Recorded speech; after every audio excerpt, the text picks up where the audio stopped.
गीता का सबसे पहला उपदेश यह है कि आपके सारे दुखों का कारण किसी को अपना मानना है।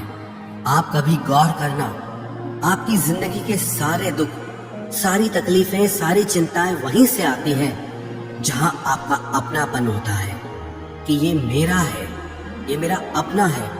वहीं से आपकी जिंदगी में दुख आना शुरू हो जाते हैं। एक व्यक्ति के पास एक बहुत बड़ा महल था।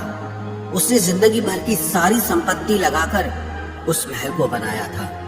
आसपास के शहरों के कई लोग उसके महल को देखने आते थे। कई बड़े बड़े सेठ उसके महल को खरीदने की कोशिश करते थे, पर वो महल उसका अहंकार था, उसके जीने की वजह था। उसका उस महल में बहुत मोह था। एक दिन उसके महल में आग लग गई और वो कहीं बाजार गया हुआ था। जब वो घर लौट कर आया तो उसने देखा कि मेरा महल आग में जल रहा है।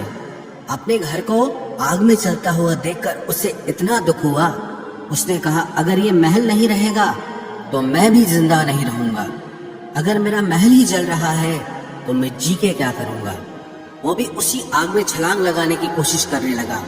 तो किसी ने उसे रोक लिया कि भाई, ये जो तुम्हारा महल है, इस महल का सौदा कल तुम्हारे बेटे ने किसी के साथ कर लिया है। जब उसे पता चला कि ये महल अब मेरा नहीं रहा, किसी और का हो चुका है, तो उसकी सारी चिंता खत्म हो गई। जैसे और लोग उस जलते हुए महल को देखकर तमाशा देख रहे थे, वैसे ये भी खड़ा हो गया। इतनी ही देर में उसका बेटा आया। वो अपने बेटे को देखकर बहुत प्रसन्न हुआ। उसे आशीर्वाद देने लगा कि तेरे जैसा बेटा तो बहुत भाग्यों से मिलता है। तूने तो मेरी जिंदगी बचा ली। आज इस घर में आग लगी है और तूने कल ही इसका सौदा कर दिया। वो अपने पिताजी से कहने लगा कि पिताजी, मैं इस महल के सौदे के लिए बात तो करने गया था, पर सौदा अभी पक्का हुआ नहीं है। जब उसके पिता ने ये सुना कि अभी इस महल का सौदा हुआ नहीं है, तो वो फिर फूट फूट के रोने लगा, फिर अपनी छाती पीटने लगा। महल वही है, इंसान वही है, लेकिन जब महल मेरा है तब वो दुख भी देता है, खुशी भी देता है। लेकिन जब वो मेरा नहीं है, उससे मेरा कोई रिश्ता नहीं है, वो सारे दुख ही खत्म हो जाते हैं। ऐसे ही जिंदगी में जब किसी जगह को, किसी इंसान को, किसी रिश्ते को, किसी काम को हम अपना मान लेते हैं, मेरा मान लेते हैं, तो वहीं से ही सारे दुखों की शुरुआत होती है, वहीं से हर तकलीफ की शुरुआत होती है। तो श्रीमद् भगवत गीता का पहला उपदेश यही है कि आप जैसे ही किसी को अपनी जिंदगी जीने की वजह मान लेते हो कि इसके बिना तो मैं जी ही नहीं सकता, तो वो चीज, वो इंसान, वो काम आपको बहुत दुख देता है। गीता का दूसरा उपदेश ये है कि अवश्यमेव भोक्तव्यम कृतं कर्म शुभाशुभम, कि आपने कोई भी कर्म किया हो उसका फल आपको जरूर भोगना पड़ेगा।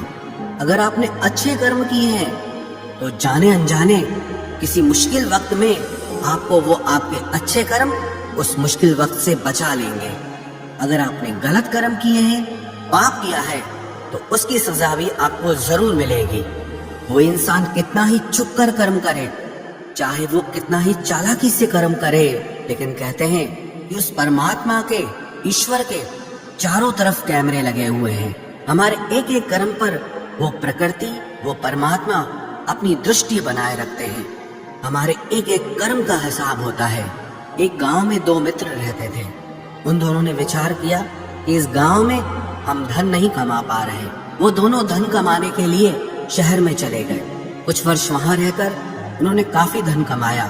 फिर सोचा कि अब हम अपने घर वापस चलते हैं। पर्याप्त मात्रा में हमने धन कमा लिया है। उस समय पे यातायात की इतनी सुविधाएं नहीं होती थी।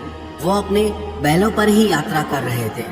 चलते चलते मार्ग में रात हो गई, तो उन्होंने विचार किया, आज रात हम यहीं विश्राम करते हैं। एक मित्र ने कहा कि मैं यहाँ पर रहकर धन की रक्षा करता हूँ, तुम बाजार जाकर भोजन की व्यवस्था कर लो। जब वो मित्र बाजार गया तो उसके मन में पाप आ गया। उसने कहा, इतना पैसा हमने कमाया है, अगर मैं इसको यहीं जंगल में मार दूं तो सारा पैसा मेरा हो जाएगा, नहीं तो मुझे इसका आधा धन इसको देना पड़ेगा। मन में ये खोट आने पर उसने अपने मित्र के खाने में जहर मिला दिया और जब वो खाना लेकर के अपने मित्र के पास गया उसका मित्र वो जहर वाला खाना खाकर वहीं पर उसकी मृत्यु हो गई। वो व्यक्ति सारा धन लेकर के अपने घर वापस आ गया। फिर उसके घर में एक पुत्र ने जन्म लिया। जब उसका बेटा पैदा हुआ तो वो बहुत बीमार रहता था। उसने अपने जीवन में जो कुछ भी धन कमाया था उसका वो सारा धन अपने बेटे के इलाज में ही खत्म हो गया। बेटा बड़ा होता गया और उसका धन नष्ट होता गया। जब उसका बेटा थोड़ा बड़ा हो गया तो उसके पिता ने पूछा कि बेटा तू इतना बीमार क्यों रहता है, तू ठीक क्यों नहीं होता? मैंने अपने जिंदगी का सब कुछ तुझ पे लगा दिया पर फिर भी तेरी तबीयत ठीक नहीं रहती। तो उसके बेटे ने बोला, कौन सा बेटा और कौन सा पिता? मैं तेरा वही मित्र हूँ जिसको तूने जंगल में जहर दे के मार दिया था, लेकिन मैं अपना वही हिसाब पूरा करने के लिए तेरे पुत्र के रूप में तेरे घर में आया हूँ।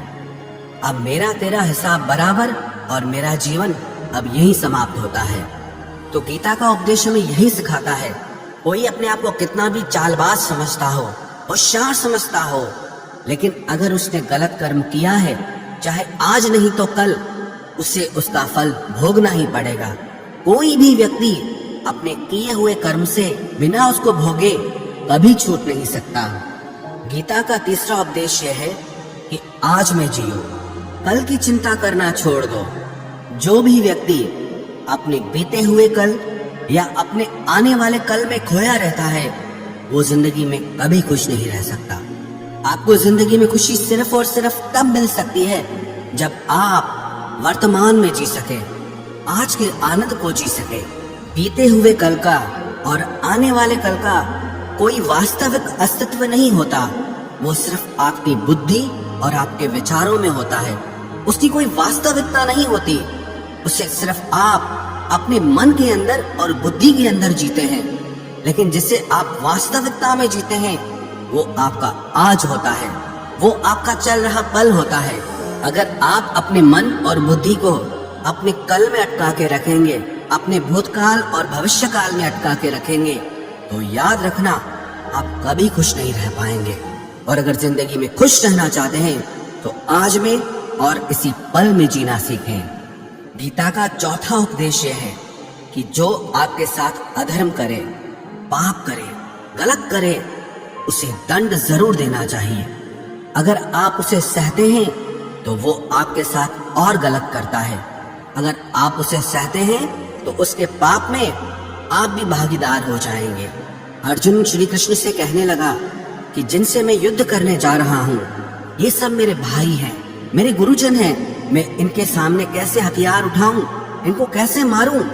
तो भगवान श्री कृष्ण ने अर्जुन से कहा कि जिन्हें तुम अपना मानता है वो सब अधर्मी हैं, वो पाप के पक्ष में खड़े हैं, और अगर तू इनका वध नहीं करेगा, युद्ध नहीं करेगा, तो समाज में और भी पाप बढ़ेगा। क्योंकि जब कोई ऐसे पापियों को नहीं रोकता है तो ये और भी ज्यादा पाप करते हैं। ऐसे ही जब आपके साथ कोई गलत करता है, आपको चोट पहुंचाता है, दुख पहुंचाता है, और आप वो चुपचाप सहते रहते हैं, तो उससे सामने वाले को बल मिलने लगता है, वो आपको कमजोर समझने लगता है और आपके साथ गलत करने को वो अपना हक समझने लगता है। लेकिन जब आप उसके गलत व्यवहार को, उसके अधर्म को रोक लेते हैं, उसका विरोध करते हैं, तब वो अपनी सीमा में रहना सीख जाता है। ये कलयुग है। अगर इस जमाने में आपको खुश रहना है तो आपको अपनी रक्षा खुद ही करनी होगी। कोई आपके साथ गलत करे तो उसको कभी नहीं सहना चाहिए, बल्कि उसका सामना करना चाहिए। गीता का पांचवा उपदेश ये है कि किसी से भी हद से ज्यादा मोह कभी मत करना।